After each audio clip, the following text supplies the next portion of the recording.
Hi, I'm John Platig.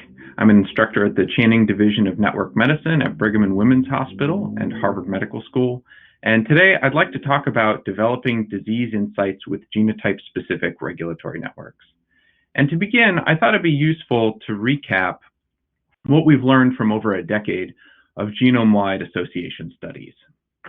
And I think one of the most striking results is the effect size distribution of these GWAS variants. So if you look here at the figure that I'm displaying from a paper by Molly Hall and colleagues, they took variants from the genome catalog, the GWAS catalog, and they plotted them by their effect size. And what you can see here for the odds ratio is that the overwhelming majority of these variants lie within an effect size range of 1.1 to 1.4. And this is pretty small, especially if you compare this to some of the Mendelian or rare disease variants that have been found in the past. And to sort of further complicate matters, they overwhelmingly lie in non-coding regions. So they don't affect protein sequence as far as we know. And as a follow-up to this, they also seem to be more likely to be associated with changes in expression of nearby genes. So what I'm showing you here is a figure from Evan Boyle and colleagues from a Cell paper in 2017, where they took data from a genome-wide association study of height. And they're plotting here the p-values for all of the SNPs that were tested in this GWAS study. And the black curve that you're looking at is the p-value distribution for all SNPs. And then the colored curves are the p-value distributions for SNPs that have additional sort of functional information. For example, we have H3K27 trimethylation, which is in blue. That's a repressive mark. And you can see that the distribution is not any more inflated than the genome-wide distribution of p-values. However, you start to see an enrichment for these genome-wide associations for height when you look at more active marks like H3K27 acetylation in orange, or eQTLs, which are the most enriched, shown here in red. So taken together, what this suggests is that variants that are associated with diseases and human traits tend to have small effect sizes, they lie in non-coding regions, and they're associated with changes in expression. And in that same paper by Evan Boyle and colleagues, they found that heritability explained by SNPs in broadly active regulatory regions is roughly equivalent to that explained by SNPs in cell-type specific regions as well. So not only are they small and non-coding and regulatory, they're also spread out throughout the genome, and they don't seem to be especially cell-type specific, or that rather that they're balanced with broadly active regulatory regions. So this begs the question then, how can we build interpretable models that integrate these many regulatory variants? If we have lots of them, they're all of weak effect, then we need a way to try to pull them all together. And one way to think about this is to ask which regulatory processes are strongly influenced by SNPs. So we know that, for example, variants that are eQTLs, those are enriched for genome-wide association signals. And there was a paper that came out recently from Alcus Price's lab where they wanted to look at the annotations related to transcription factor binding. And so they used a model that they developed called LD score regression. And what they did is looked at how much of the heritability can be explained for a variety of diseases by using knowledge of transcription factor binding sites in a cell type specific manner. And what they find is that TF binding annotations explain substantial disease heritability and can help refine genome-wide association signals. So this suggests that an important regulatory process that is related to disease heritability is transcription factor regulation.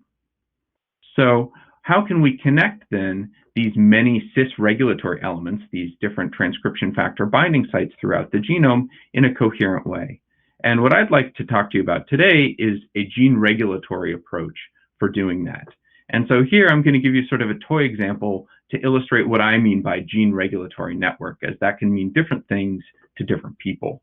So here I'm talking about a transcription factor gene regulatory network. And you can see here I have 3 transcription factors, a blue, a green, and a red one. And the blue one, for example, might go and bind to the promoter sequence of gene 2. And if that is sufficient, then it will initiate transcription of gene 2, resulting in the production of mRNA for that gene. However, there's often combinatorial regulation that occurs as well. So for example, the green TF and the blue TF might actually dimerize or form a complex, and then once that has occurred, they go on and they bind together to gene 3, resulting perhaps in its transcription. In addition, you can have binding of different transcription factors in the promoter region where they're not necessarily physically interacting, but they co-regulate genes based on their sequence motifs. So this whole process that I've described, you can represent as a network. So for example, for transcription factor 1, the blue transcription factor, you would draw an edge from it to the genes that it binds to. In this case, that's gene 2 and gene 3. And then you would repeat this. For the green one, you would draw an edge from transcription factor 2 to gene 1 and gene 3, and the same for transcription factor 3. So you can do this for all transcription factors to all genes where they bind and build up a network of edges.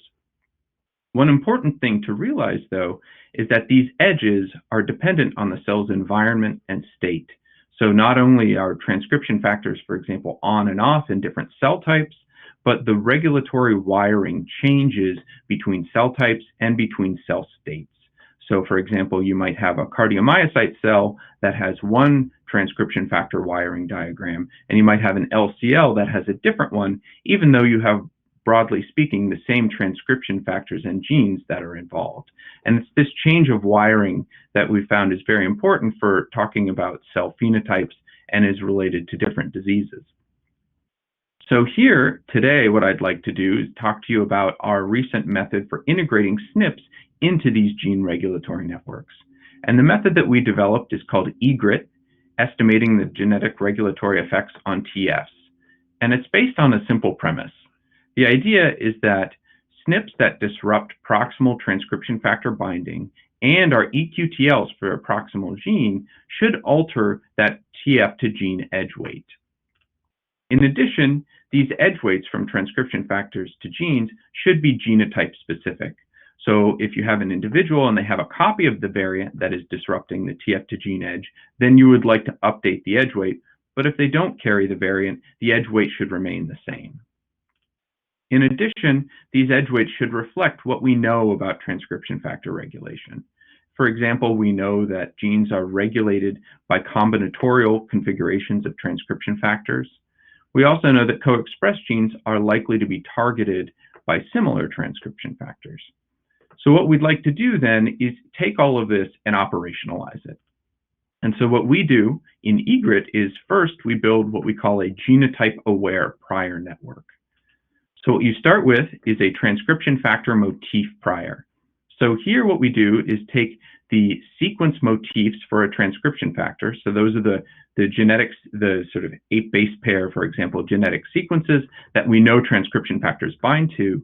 And then for a given transcription factor and its TF sequence motif, we scan the promoter regions of all the genes and ask whether or not that sequence motif appears in the promoter region of the gene. If it does, then we draw an edge from the transcription factor to the gene. We then repeat this for each transcription factor, scanning all genes in the genome.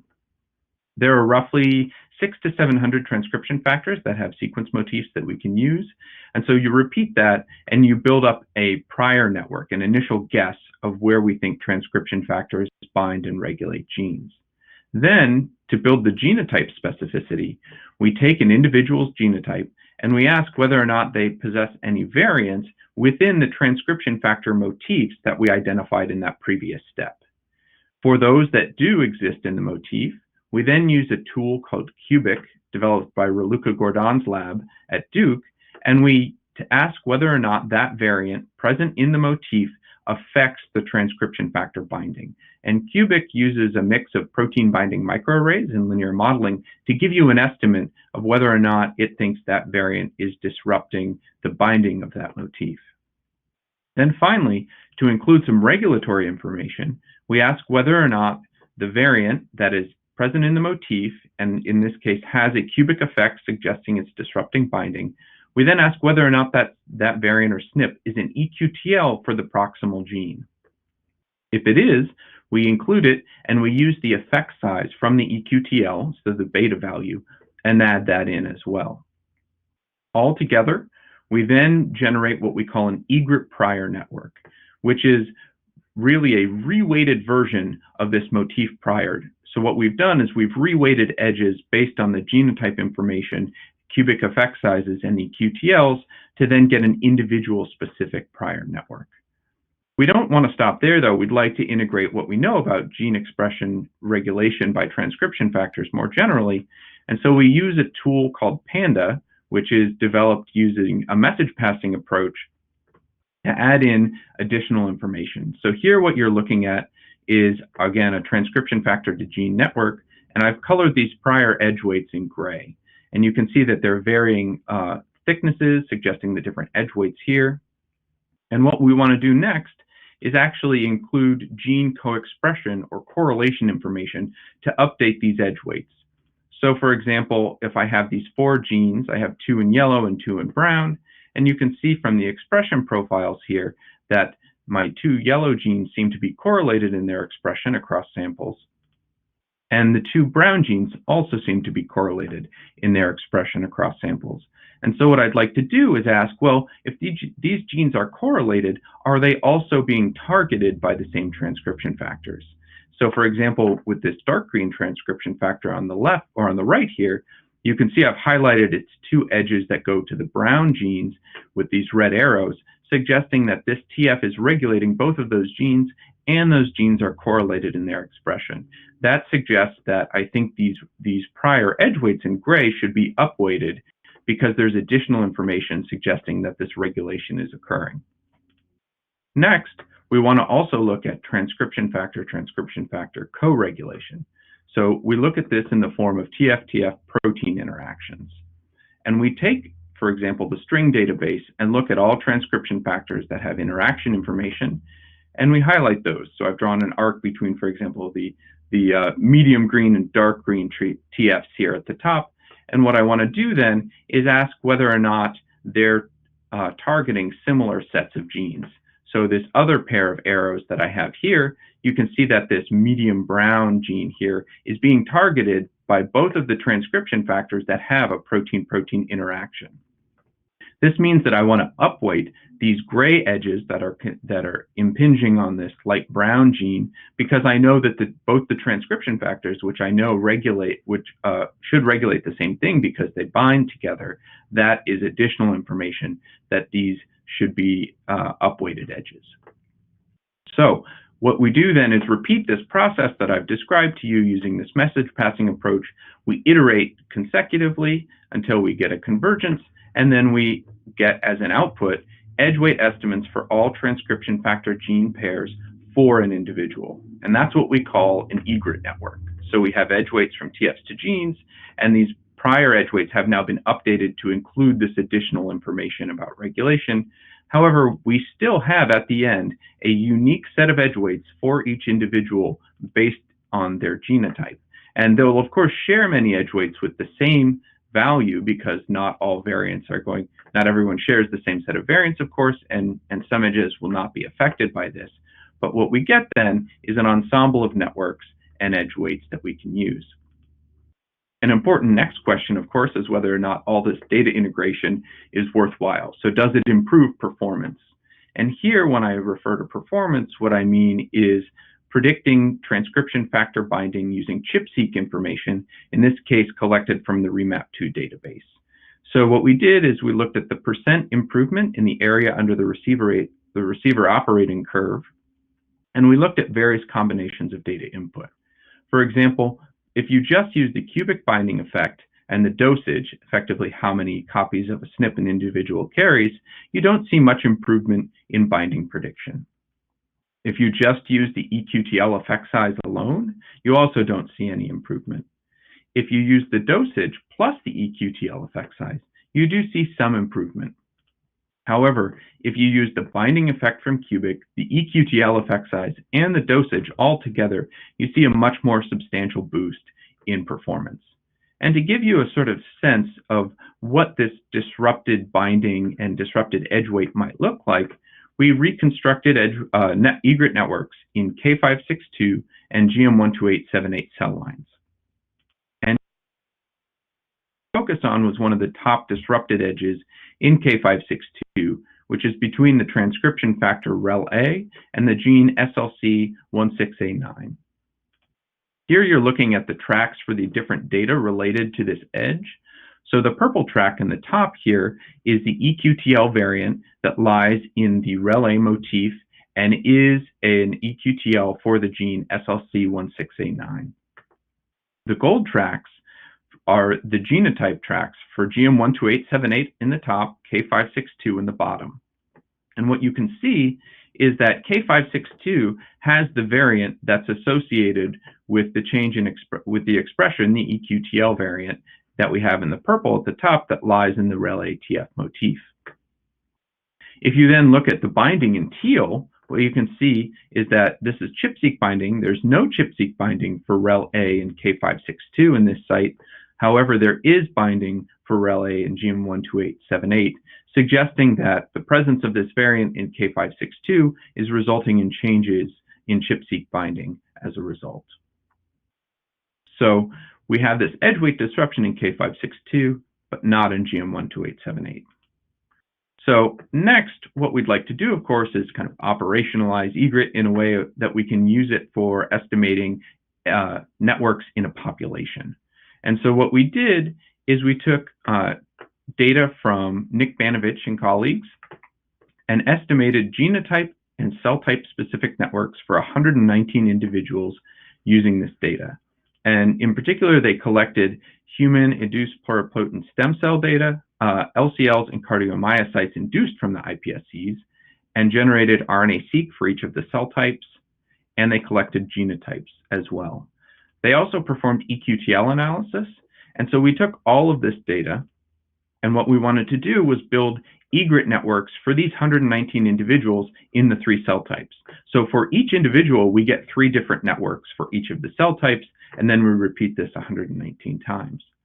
In addition, what we wanted to do as a comparison was generate a network as a baseline that included no genotype-specific information. So for each of these 3 cell types, what we did is we took the cell type-specific gene expression, the TF-TF interaction data, which is from a string database, which is cell type independent, and we used the TF motif scans that we have, which are also cell type independent, and we integrated those using egret, but without any genotype information.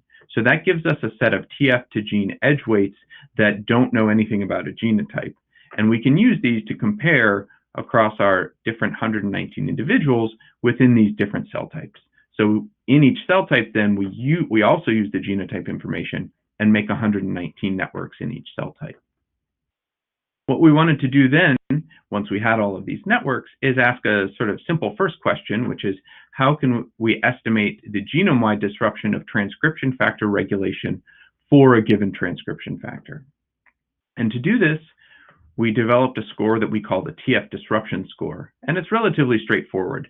You start with your egret network, which has its individual specific edge weights here, and then we just subtract the edge weight difference between the egret network for an individual and the baseline network, and we take the absolute value.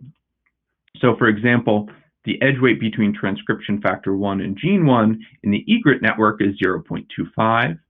That edge weight in the baseline network is 2.24, so the absolute value of the difference is 1.99. We then repeat this for every edge, as you can see here for the 3 edges I've demonstrated, and then the absolute value of those edge weights differences, we then combine those. We just add them up to get a total disruption score for a given transcription factor in a given individual. So we have this set of scores that we can use, and again, these scores are cell type specific because the egret network and the baseline network were both reconstructed from a particular cell type. So using these disruption scores, we wanted to ask first, since we have cardiomyocyte data, do TFs associated with coronary artery disease have higher disruption scores in the cardiomyocyte networks? So we know, for example, that these TFs are already associated with CAD, but what we wanted to investigate was whether or not their targets had genetic disruptions, because the disruption score does a good job of asking the question about how are the targets disrupted, not necessarily the TF itself. So what you're looking at here then is disruption scores, which are on the y-axis for each TF associated with CAD for each individual. And what you can see in the cardiomyocytes, which is abbreviated CM in the left, is that there seems to be this subset of disruption scores that are very high in the cardiomyocytes, but not in the iPSCs or the LCLs. And if you do a t-test to compare the LCL and the cardiomyocyte disruption scores as groups, you can see that there's a significant enrichment for the CAD-TF disruption scores in cardiomyocytes, but not in the LCLs. We then wanted to ask, since we have these LCLs as well, whether or not we see a cell type specific signal for Crohn's disease. So we again took TFs that are associated with Crohn's disease, and we looked at the disruption scores for those TFs for each individual in our 3 different cell types. And what you can see here quite strikingly is that we see a strong signal for disruption scores in the LCLs that we don't see in the cardiomyocytes or the iPSCs. And again, if you do a t-test comparing the LCLs and the cardiomyocytes, you again see enrichment in LCLs for the Crohn's disease TFs, but not in cardiomyocytes. So we think this is a nice example of how you can use these egret networks to identify disease-specific genetic signals that are also cell type specific. So the next thing we wanted to do then was dig in a little bit more into this subset of high-scoring TF disruption CAD TFs in cardiomyocytes. And when we looked into this a little bit more, we found that there was one transcription factor that was really contributing a lot, the transcription factor ERG, and that actually the disruption scores were driven by a variant in the binding site for ERG in the regulatory region of the gene CSRP1. And so we wanted, ERG, of course, is already associated with CAD, that's why we were looking at it, but we didn't know anything about CSRP1, and so we wanted to dig in a little bit more. We then went to GTEx and looked at the gene expression for CSRP1 across tissues, and what you can see here with the purple bar is that tibial artery seems to be a tissue in which CSRP1 is highly expressed, which was reassuring since we're looking at coronary artery disease. And then we dug in a little bit more into the literature of CSRP1 and found a number of cardiovascular phenotypes that were relevant. So the CSRP1 is associated with bundling of actin filaments and cardiovascular development. It's associated with response to arterial injury. Knockdown of CSRP1 in zebrafish has caused cardiac bifida. And there's a frameshift mutation in CSRP1 that has been linked to congenital cardiac defects. And so all of this together suggests that CSRP1 is an important gene for coronary artery disease. Our next question was slightly higher level. We wanted to ask how these genetic variants perturb network modules. So if there are large groups of weak effect genes, weak effect variants that are disrupting the regulation of genes, can we identify those? And so what we wanted to do then was ask whether or not these variants in these modules are perturbed by an individual's particular variants, and are those groups of genes functionally related? And so what we can do is, again, compare our baseline network with our egret network. So what we do is run a method called community detection or modulary maximization for finding modules in this baseline network. And what you want to do is try to find groups where you have lots of edges within the group and not as many between groups. For example, in the baseline network that I've drawn here, module 1 has almost all of its edges between TFs and genes within module 1. And module 2, which I've drawn over here, has most of its edges within the module. And there's only one edge that's connecting my two, suggesting a good clustering. And now, when I have my egret network, these edge weights have been changed based on the presence of genetic variants and their impact. And so, for example, you can imagine that this gene that I've highlighted in orange here, which was originally part of module 2, its edge weights connecting it to the TFs in module 2 are now much weaker than it was in the baseline network. And so you might imagine that actually this gene, this orange gene, might better be placed in module 1 and not in module 2 because of the change in the edge weights. And so what we'd like to do then is calculate sort of this change between the baseline network and the egret network and the genes changes between the modules as a result. And so there's a tool called Alpaca, developed by Megapatty and John Quackenbush, that is specifically designed to do this. And what it does is it calculates what are called differential modularity scores for each gene. So what that does is it tells you sort of how a gene's modular environment has changed between the baseline network and the egret network. And so what we can do then is take these differential modularity scores, or DM scores, for each gene in each cell type for a given person. And we can ask, do regulatory variants perturb functionally related genes in an individual and cell type specific manner? And so to ask this question, what we did is we performed Go enrichment on these DM scores for a particular individual, and then we have 3 networks for that individual. We have the cardiomyocyte, the iPSC, and the LCL. And so we have a set of DM scores for each gene in those 3 different networks. And we ran Go enrichment on the 3 sets separately. And what you can see is I've highlighted here, the purple is cardiomyocyte, the teal is LCL, and the yellow is iPSC. And what we find is a set of cardiomyocyte-specific enrichments, a set of LCL-specific enrichments, and a set of iPSC-specific enrichments, along with a small subset of enrichments that are present across multiple cell types. And so what we can find is that these genetic variants in this individual are perturbing different processes based on the cell type we look at. And so we think this is a nice example of how you can really dig out cell type and individual specific information using egret. So in conclusion, egret can estimate individual specific transcription factor regulatory networks. These networks reflect genotype-specific and cell type-specific regulatory events. The targets of TFs associated with coronary artery disease and Crohn's disease show cell type-specific genetic disruptions, and variants disrupt functional gene modules in these regulatory networks.